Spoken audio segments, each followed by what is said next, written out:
Welcome to Let's Get Creative with Sam, the podcast. I'm Sam Rawlings and I'm a children's creative counsellor. That means I help kids unlock their imaginations and explore the amazing world of creativity. But being creative can also be a great way to take care of our minds and feelings, which is super important. In this podcast, we'll be doing all sorts of fun things. We'll be sharing creative tips and tricks that can help us feel good, interviewing other awesome creative folks in the industry who use creativity for mental well-being, and maybe even doing some creative challenges together that can help us express ourselves. So buckle up, get ready to unleash your creativity and explore how it can help us feel our best, and let's have some fun. Hello and welcome to another episode of Let's Get Creative. I'm Sam Rawlings and I'm a children's creative counsellor, and this is my podcast. However, today this is a podcast with a difference. Over to you, Andrea. Right, so I'm here to ask Sam about what she does and all about her business. So, do you want to tell me how your business started? Yeah, of course. So I've had my business 4 years, and I qualified as a counsellor 2017, and I wasn't ready to be to go like loan working in private practice. So I decided that it would be good to work with organisations to start with. But if I go back before that, I was a young mum. So I had my first child at 17, 18, and then I had my second child at 20. And I knew I were interested in childcare, but I wasn't really sure of what I wanted to do. Anyway, I ended up working in different nurseries and then eventually a children's centre. And I was there for about 15 years and I loved it. I love working with children. But while I was working there was a lot of changes going on. To start off with, the curriculum that we were using, it started to kind of repeat itself. They kept bringing it back in. So you get a bit complacent as well, really, like, well, I've done this before. I've been here that long. I've done it. Yeah, definitely. So, and I started working a lot more with safeguarding cases. So I had a lot more communication with parents, with outside agencies, with other professionals. And it was one of my colleagues who called me the logging queen, because I was always with a file when we were able to, when we did a lot of pen and paper ones, safeguarding stuff. And it was also at that time that I was going through a real difficult time for myself. So I was using my job to kind of support me and get me through day to day, I guess, as well.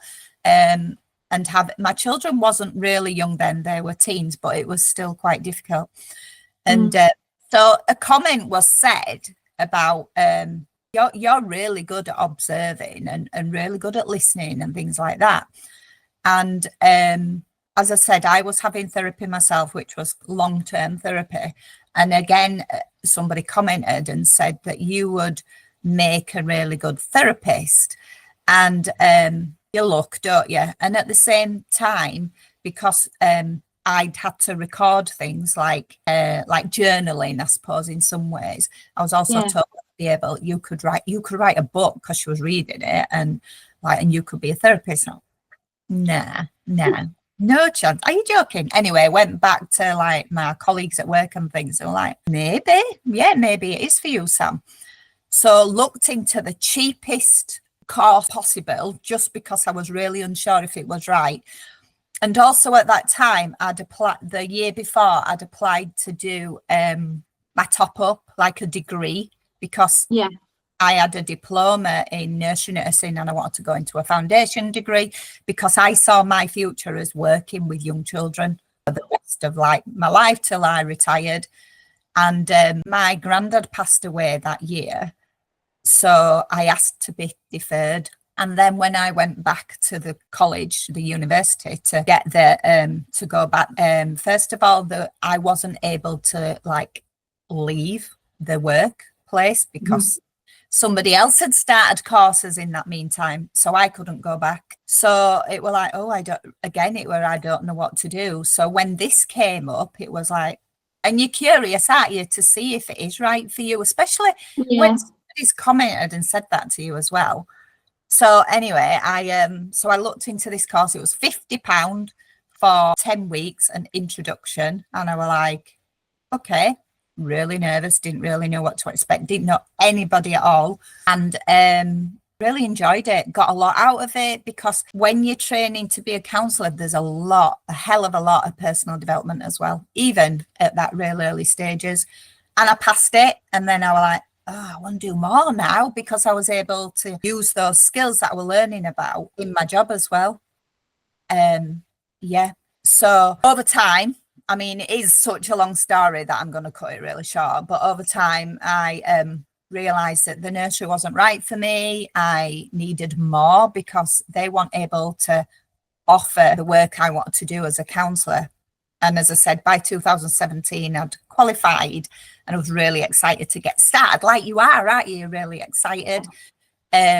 So I looked at loads of different jobs and couldn't find any.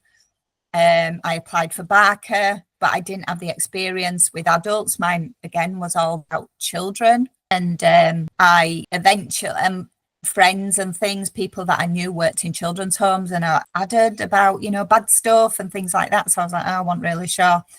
Anyway, I was like, well, I'm not able to find any other jobs. And I knew that the missing link for me was about working with teenagers.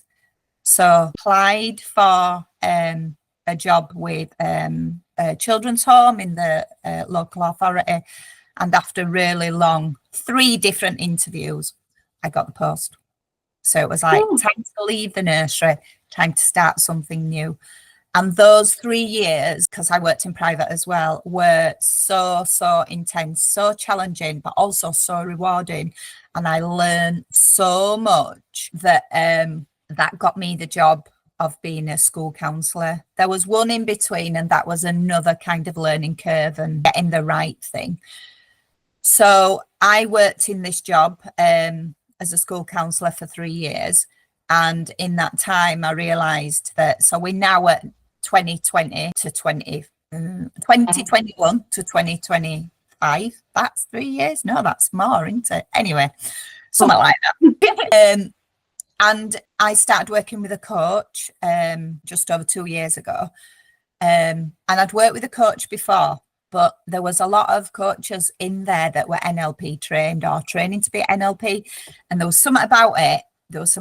And it just didn't feel right for me. And I'm like, I'm a counsellor. These are all coaches. And for me, I could not connect coaching and counselling. So I was like, I do not want to be a coach. I'm a counsellor and I'm staying as a counsellor. When you're really like rigid in your thinking as well. And at the time as well, BACP is like the organisation that I guess like a union in some way, it covers you and everything. They didn't do anything about coaches either.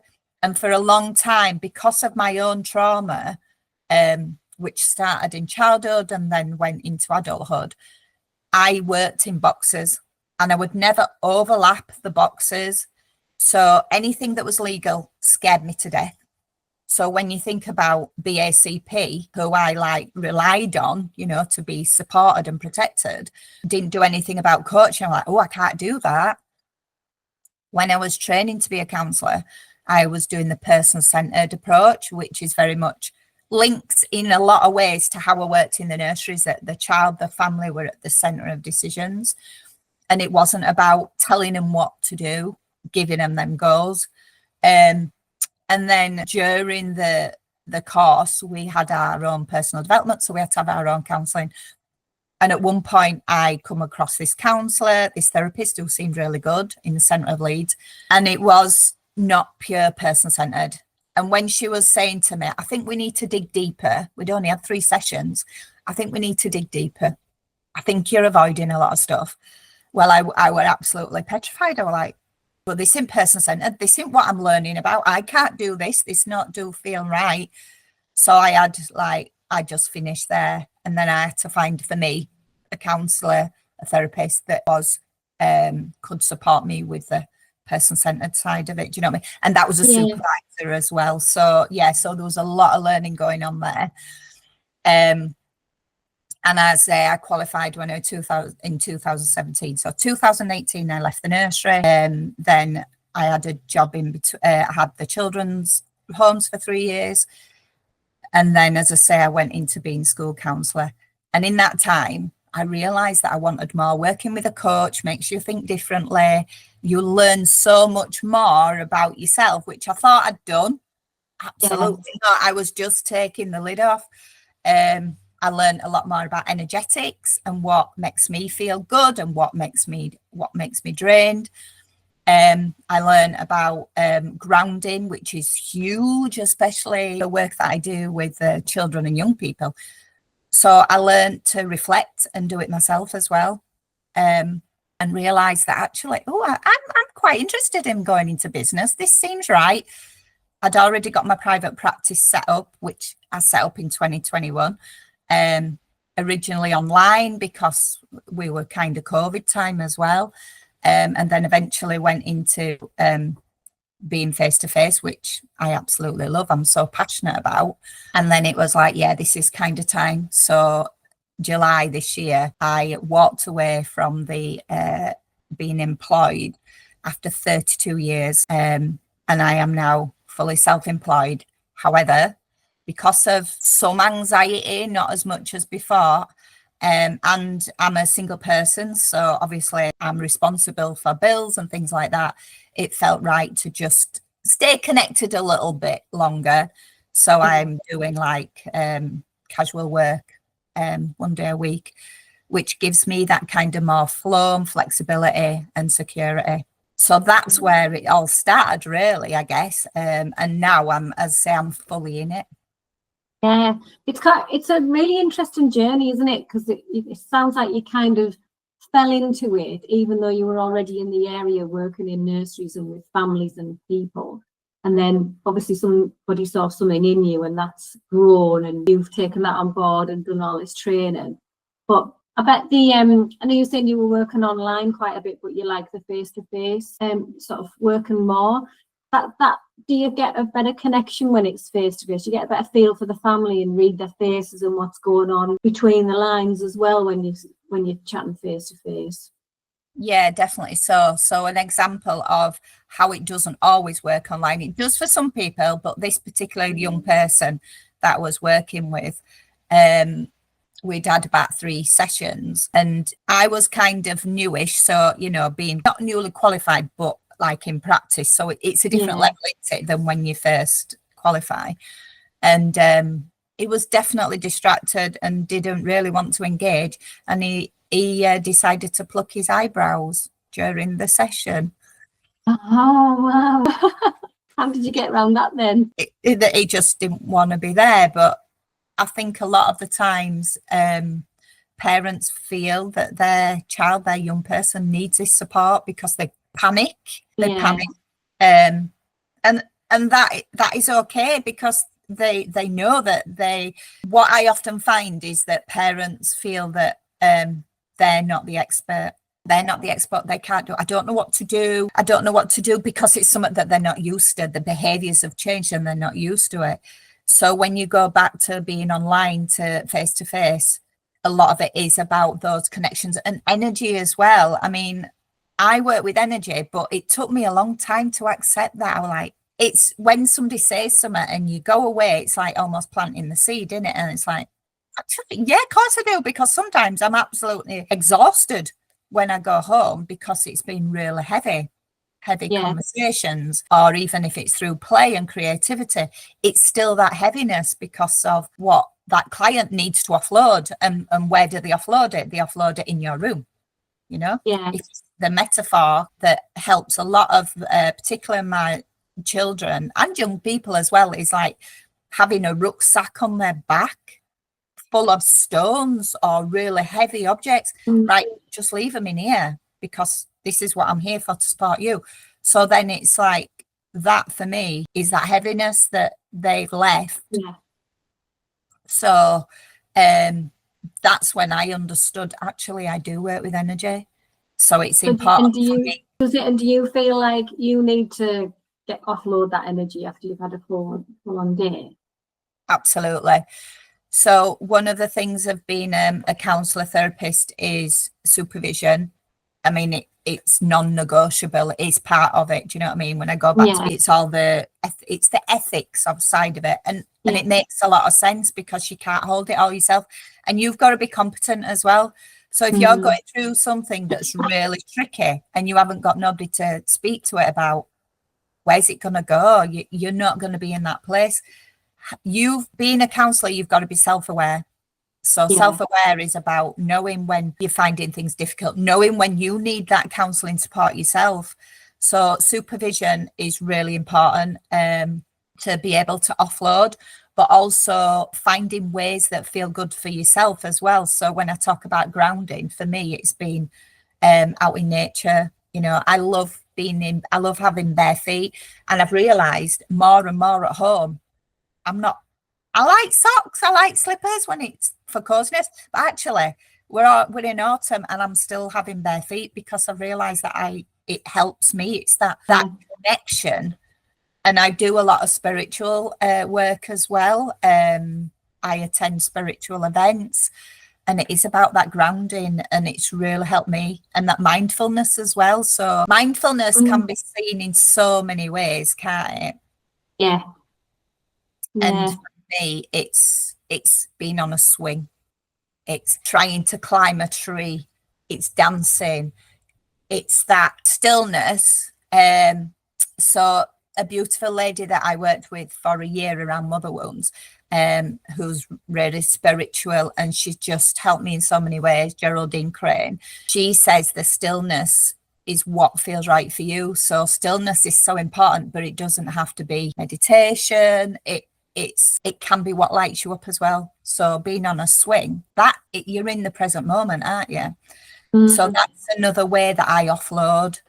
Listening to music. If it's been a really heavy day, then I will blast the music out on the way home, and it's got to be particular music to get that out of my head. I also love colouring, so sometimes just some mindful colouring helps, and also just some TV that I'm not really focused on. It's just brings me back down as well. That's really interesting, because I never really thought about mindfulness as being something sort of energetic. Like you say, I always think of it as being meditation or like sitting quietly. So that's quite interesting that you can still be energetic and settle in your mind. Because I run quite a bit and my mind goes all over when I'm running. And I wouldn't have said that was mindfulness, but it does help me clear my mind, and I get loads of ideas while I'm running and different stuff. So that's quite interesting, isn't it? Yeah. Because like you say, I do, because if I sit quiet, my mind starts to think, did I get that meat out of the freezer today? Yeah. Put the washing out. I start to like go off of bigger things like that. Whereas if I'm running, then I'm just there, like you say, and your brain's going. That's funny. So, you're a children's creative counsellor. I am, yes. What exactly does that mean? Okay, so I work with children 6 to 19, and the reason it's 19 is because, as we know, mental health services are very different from children to adults. So it's that kind of, it's helping that young person feel supported. It's like, not because you're 18, sorry, I can't work with you any longer, because I think that's really important to know, and especially if they are needing that additional support. Through, like, maybe they might need an assessment or something like that. Again, when they get to 18, it changes. So if I'm able to support them through that process, then I think that's really important. And I mean, I've had clients that have got to 18 and thinking, oh, that's it, because of previous therapeutic support they've had where they've got, that's it, they can't do anymore. So for me, it's 19, and it's made a difference. It's made a difference to the families that I work with, because it's like, thank you to be able to, because it's such a big world, isn't it, when you get to adult. And when I say adult like that, adult as in how you're seen legally, however, emotionally they're not. it's different kettle of fish, isn't it? They don't just change Totally. on that birthday. They're still carrying everything from before, and they've not.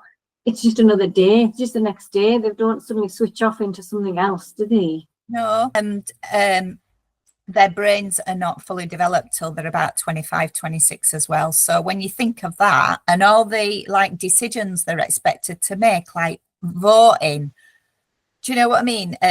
Like Yeah. legal for driving and drinking and all that kind of things. Actually, when you think about it, they're not fully grown. They're not ready for a lot of these adult decisions they're expected to make. Yeah. So that's why I work with the up to 19. I think when it's you and you were that age, you did think you were grown up and you were fine and you were capable and you knew what you were doing. But then when you look at your own children that are that age, they still feel really young, don't they? Yeah. Yeah, I think they do still need all that extra help. Yeah, definitely. So, I mean, my daughters are in the 30s now, but I remember when the oldest she was about 19, and she's been a dancer since she was young. And she's doing a different job now. She's got a family and things. But she was working in a hotel doing dancing and things like that, and she ended up really ill. And the reason she ended up really ill is because she was doing all the things that, you know, young people want to do, drink and things like that. But then her diet was focused on protein and then the energy boost and the lack of sleep, and do you know what I mean, and things like that. So it didn't work for her. So and all she needed doing was just being given this big hug, you know, just to say that you are cared for, and it's all right to feel this way as well. But when she was that age, obviously I wasn't at that level myself. So it's good to be able to support these families now. So I hire 2 rooms now. I've recently brought a new one in.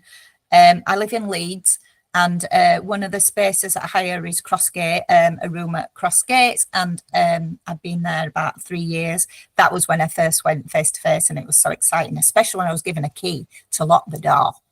Yeah. This feels really good. You feel some part of something as well, don't you? And they're great there. So I hire it like per hour, but I do blocks. So they're like blocks of 4. And in the room, I set it up very much around creativity, lots of different ways. So a creative counsellor is looking at all different ways, all different approaches to be able to support that child. So working really individually with each child. So some children, I find they just want to play in the sand. But there's a lot of learning, a lot of therapeutic going on as well. I did 2.5 years with Place to Be because I wasn't sure when I got my diploma if I could practice, you know, going back to that, like, not sure and things.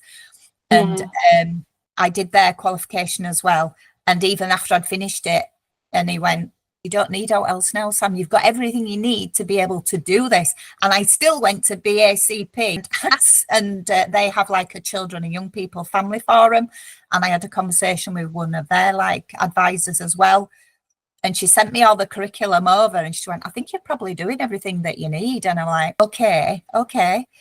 And then it was like time to kind of look into it. But until then, I wasn't sure. So now I would say I'm really confident at what I do. I'm really passionate. I believe I can make that difference because I've got evidence that shows that. I've got families that come back to me. I get recommendations from families I'm working with or worked with for new families to support. So I know that I'm doing what's needed now. Do you know what I mean? Offering that support. Well, it's the confidence, isn't it? It's like a big deal, I think, when you start. Not that it was new, but that little step was new, wasn't it? That step for you.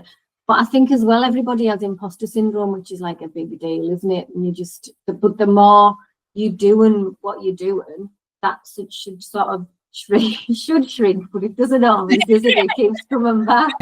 Well, yeah, but you've got all that evidence, like you're saying, of those people returning, people coming back to you, and that must feel good and feel like you're getting there and you're helping them and you're doing all these like positive stuff for the families and the children. Yeah, definitely. So I'm so grateful that I've been given this opportunity to be able to do this. And I do believe that I was always meant to do this, because I'm highly sensitive, empathic. They kind of go side by side, possibly neurodiverse. Not fully sure, but at a stage where I need to do what about it, because obviously I've also gone through menopause. As I said, I went through trauma as a child and into adulthood. And a lot of that as an adult was through jobs as well, just because I just didn't know who I were. And you have to go through so much learning and making mistakes to be able to grow. Yeah.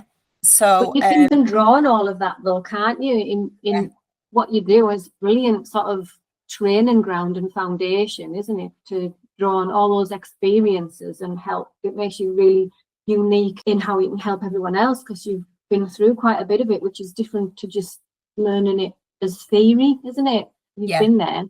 Yeah, definitely. So I mean, even now I still have those times, like you said, that imposter syndrome. They're not as big, from like this, we're getting smaller, but they will come because hormones, different times of the month. As I said, I'm spiritual. So for me, following the different stages of the moon is really important. I often find so after the new moon, about, when I think it's waning or something like that. I forget the names. I can be forgetful. That is a big thing for me.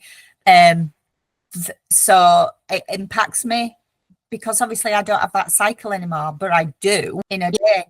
So those can be times where I might have a little wobble. But the difference is that I'm able to not need to know what it's about, but I'm able to work through it better. At one point, if I had a wobble, I would just pull myself back and nobody would see me for days and weeks. Any event or anything I was invited to, I would avoid it. I would refuse it because I just couldn't cope with it. But once you learn to know yourself, and when I say about the question of the neurodivergence, so possibly ADHD, I think in some ways it's helped me understand a lot of the families as well. And when I'm doing a piece of work with a client, I often think, well, don't forget yourself as well. So then whatever I've done, if it's something around self-care particularly as well, all right, okay, Sam, so now you need to give yourself that self-care and that love, because how can you do this job if you don't? So do you help, your client is the child, isn't it? And do you help the parents support child as well, or do you support the whole group as a family, or how does it work? So I see the relationship very much as a three-way, because you have the parent is the person who usually the person who I have the initial contact with. So I have that roughly 30 minutes consultation, which is free, because I don't believe that I need to charge for that. This is their space. For some parents, they've not been heard before and they need that time as well. I've had parents that have got really upset. I've had parents that have just spoke and just almost regurgitated it all out because they need to get it out of their system as well. And then I've had parents that don't need to say a lot because they might have a previous, or they might be having counselling themselves.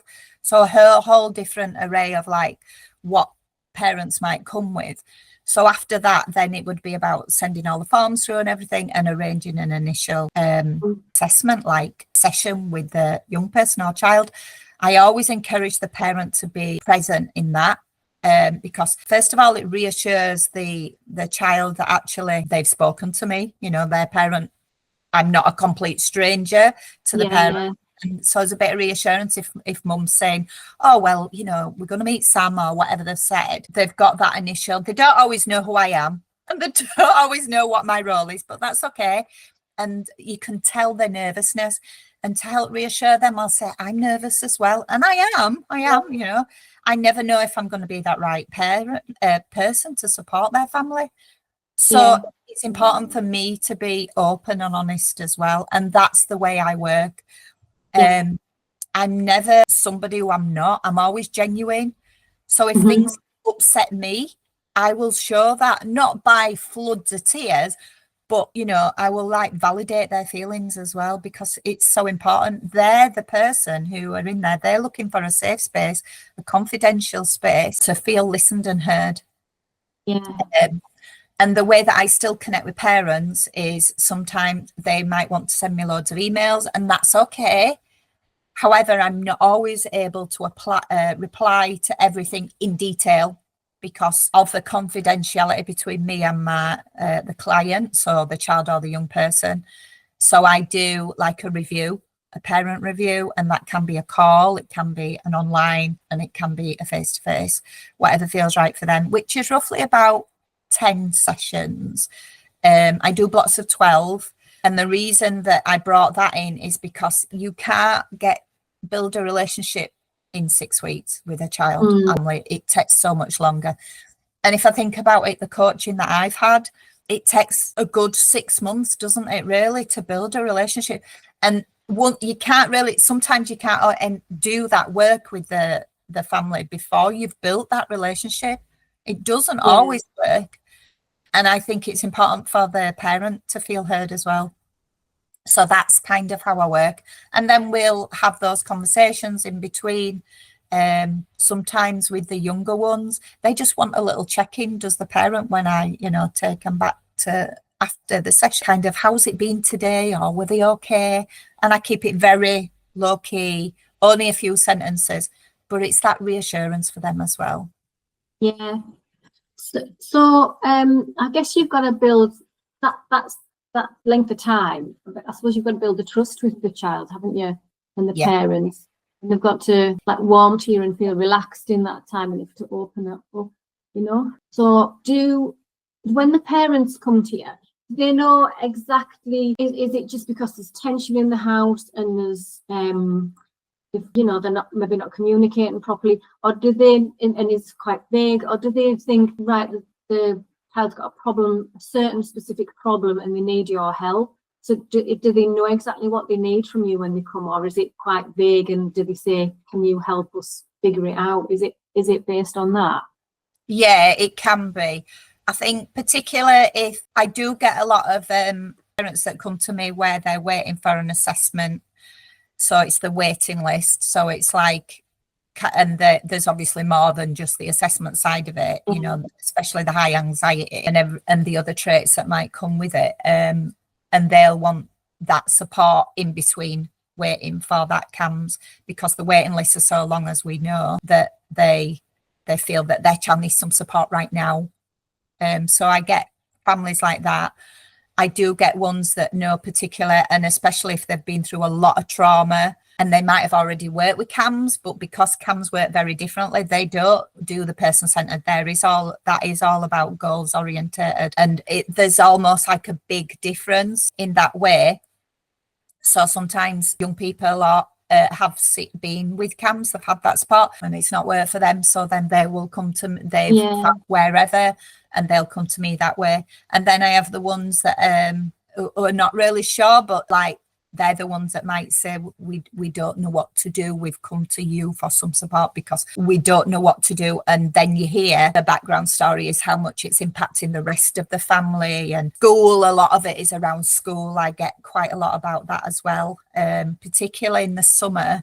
So either present clients I was working with or new inquiries, there was a lot about the real big fear, which is not new, but it seems bigger this year, which I feel a lot of it is about the repercussions from COVID, and it's still coming through in loads of ways, that they were really scared to go back to school because it might have been a new change of teacher, a change of class, going to a different year group. And some of these were primary school children as well, not always going into high school. So that become quite a common theme up until recently, really. Just that real anxiety. I was going to ask you if school was involved. So how do people find you? Do they go to the doctor and say, look, there's a problem going on, or is it the school that might say your child needs some help, or do they just look online? Like, how do they find you? Where are you? So you can find me. So you can find me on Psychology Today, which is a directory where there's loads of different counsellors and therapists for different needs who do different approaches as well. I'll have to get the link for that, because that's something that I guess I don't really think about, because if you go on my Instagram, which is https://instagram.com /Rawlings, that's a mouthful. I have a link tree, and that has all my links needed. So there's my website, there's my all my social medias, Facebook and Instagram. There's also a link to Psychology Today as well. But sometimes people just go on Google and they might put in Leeds counsellor, children's counsellor. They don't tend to put in the creative side, because I think it's like when they see me, it's like, oh yeah, well, my child likes drawing or colouring or dancing or whatever's going on. Or they might sometimes connect me asking for an art therapist or a CBT therapist. So then I would explain to them, I'm not trained in this approach. CBT, I do some of the strategies. However, I do it this way. So the way that I work, and that's a lot to do with the creative and the play skills, is that there is those overlaps with all approaches, really, when you look at it in a creative way. For some people, for some therapists, they're classed as integrative because they use loads of different approaches.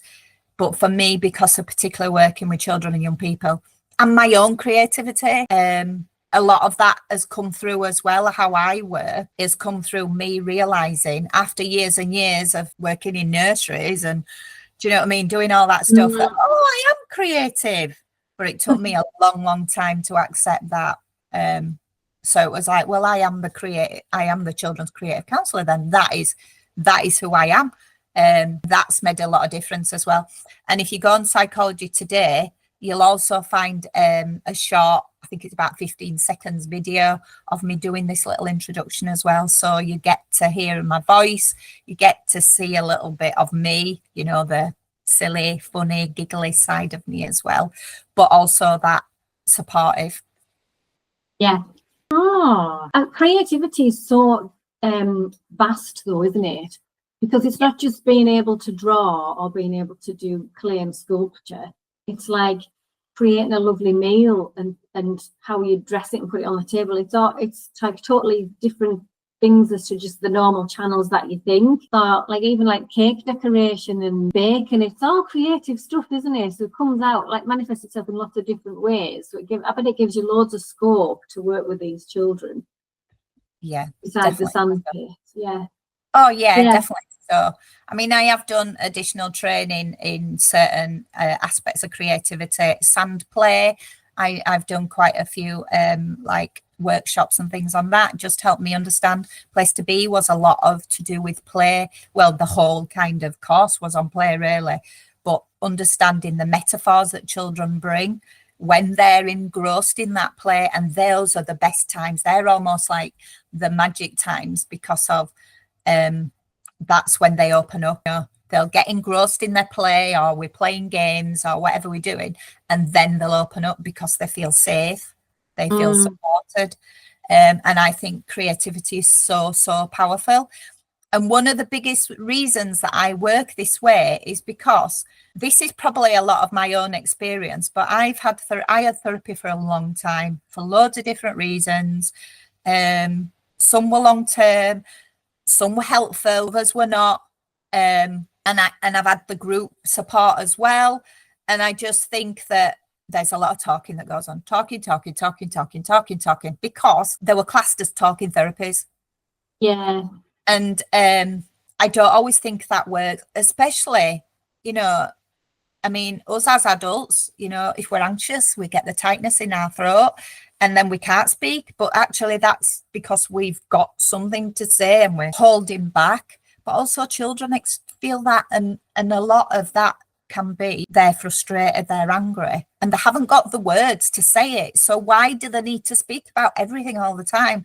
So let's have some fun. And particularly young people who feel that they can't play anymore. They're like, oh, I'm not good at drawing. And they look at my room sometimes, you know, this is the initial session sometimes, and you can kind of notice that they're like, that I don't know what to do. I don't know what to do. Yeah. So I always like say, so what, you know, I always in that initial session, what do you like? Have a look around the rooms or anything that you're interested in, things like that. And then one particular young person, they're not into drawing or art or like that, but love making bracelets. So that's it's your way in it? It's your way in to say that I'm here to listen, to help you, whatever's going on for you, you know. So yeah, like you said, creativity is so vast, but it's helped me a lot as well. It's helped me, first of all, understand myself a lot more, but also going on a swing, doing all that. And because it's so important to me, I being outside as well, particularly. And I love this season, autumn. I mean, it's just so beautiful, the colours and everything, and all that happens in nature. I now work outside as well. So I trained a while ago with walk and talk therapy, and I've been doing it I started at the beginning of this year. And what I was noticing is that this is how literal my clients took it. And that's from 11 to 19. And it was the 12, 13s, they were literally walking and talking, and walking and talking. And obviously I brought things in like finding ways to pause, to look up at the sky, lots of different little different activities. We go to Temple Newsam a lot just because that's what's worked for those families. So there's the lake as well. So for some clients, being near water. So that creativity was just flowing, but because they were literally thinking that way.